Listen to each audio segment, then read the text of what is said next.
Assalamualaikum warahmatullahi wabarakatuh and greetings. Hello, my name is Nurliana Bukhari and my team is Dr. Kanagiswari Supya Shanmugam. We are from the School of Education at Universiti Utara Malaysia. Roll camera, action. Assessment. Okay, our project is integrating role play in contextualizing assessment concepts among pre-service teachers. And in this project, we call it an innovative teaching methods and of course assessment component.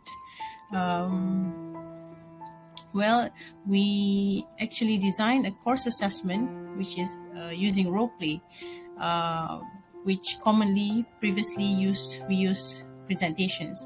This role play is actually specifically designed to assess the assessment literacy of the pre-service teachers. And in our context, we use our undergraduate students and also postgraduate diploma students in our assessment in education or assessment in learning. We have two different courses with similar names, but we incorporate role play in both courses. And the course learning outcome for this course is actually to explain testing principles for the 21st century assessments. So yes, when it comes to explanation, usually the common ways of testing is assessing is presentation. And if you notice here is we also have our learning outcome clusters. This is also based on the Malaysian Qualification Framework, the second edition, the MQF 2.0. This is by the Malaysian Qualification Assurance in 2017, where our course is mapped to, we call it Learning Outcome Cluster or LUC 5, Ethics and Professionalism. And in this Ethics and Professionalism cluster, the dominant domain, taxonomy of learning domain is actually valuing, which is, affective, it's affective domain. And here, if you notice here at the CLO, we can see we have mapped the CLO to two, up to two levels of cognitive and affective, and you'll see why. Okay, so that's it. We are using role plays, and here when we give this assessment to the students, we provide some suggestions of what are the role plays really related to assessment. So here we can see they can interview, become an interviewer, asking teachers on how they conduct assessment during COVID. These are all just examples. And we even give some suggestions on how to come up with a debate, whether, UPSR, which is the national exam for primary school, should be abolished or not. So these are some of the role plays, because role plays is we put things in context and we act it out based on given scenarios. Okay, so you can see here, these are all suggestions that we give. And in the literature, and you can see here, role play is it's not really a new thing, but for us, given this Rao and Stupens 2012, things are in still exploration.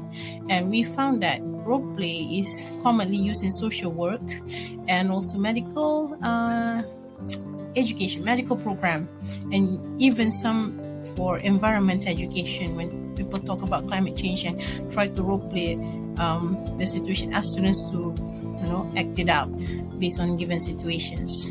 And yes, so that's why we decided we can see the values of role play, but it's actually not commonly used in teacher education, because especially in the context of Malaysia. But here, if you notice here up on the top right here, this is actually another book, a handbook of alternative assessment in higher education by the Ministry of Higher Education. But in there, one of the alternative assessments is the role play. So it started to gain the popularity, but we think in the literature, especially in the Malaysian context, it remains incomplete. And of course, it is novel because previously the more common course assessment is presentation. But when we have to map it to a specific learning outcome cluster which is effective, we think yes, this is actually a doable assessment, and we can come up with a proper rubric for it. Here you can see here why is it important, because of the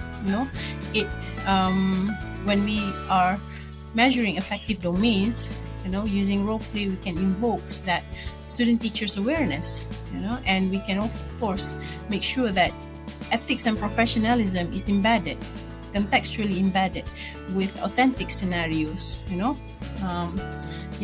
That's what we said. And especially when teachers, pre-service teachers, future teachers are dealing with assessment, and we think having a role play, they can contextualize and they can personalize the experience. And these two are actually examples of the snapshots of the role play activities and assessment. Actually, this is a real assessment submission.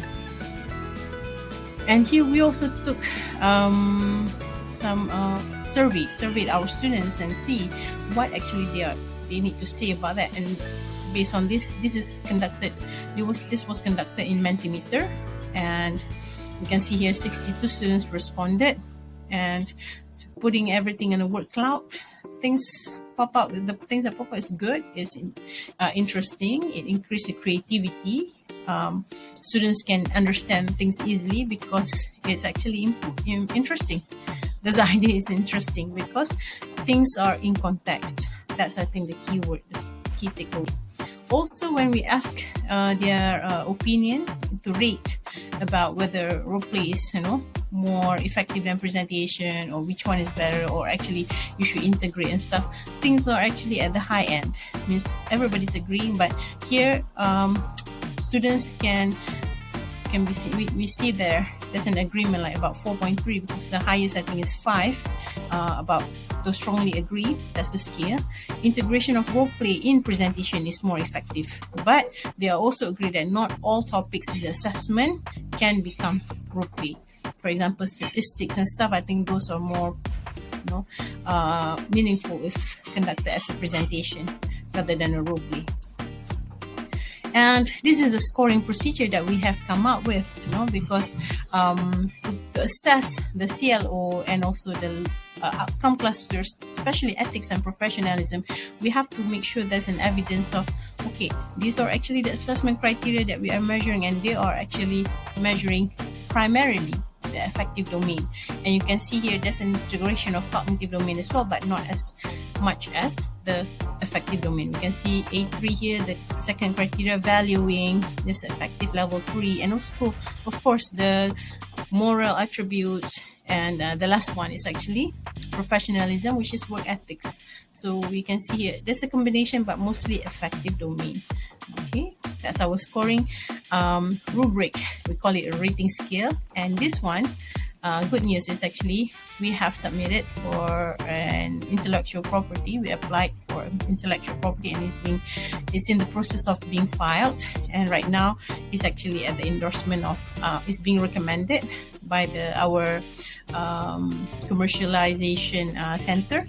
So that's actually we are looking forward to having our own the rubric, the scoring rating scale just now, the rating scale being IP'd. And this is also based on our research, actually. This is another research. This is a short research, actually. If you notice here, this is actually based on a research called Higher Education Alert, Aligned Education for Redesign Transformation, when this is a post-COVID special grant, research grant. And that's actually when alternative assessment being highlighted. The needs of alternative assessment is highlighted, especially during the pandemic.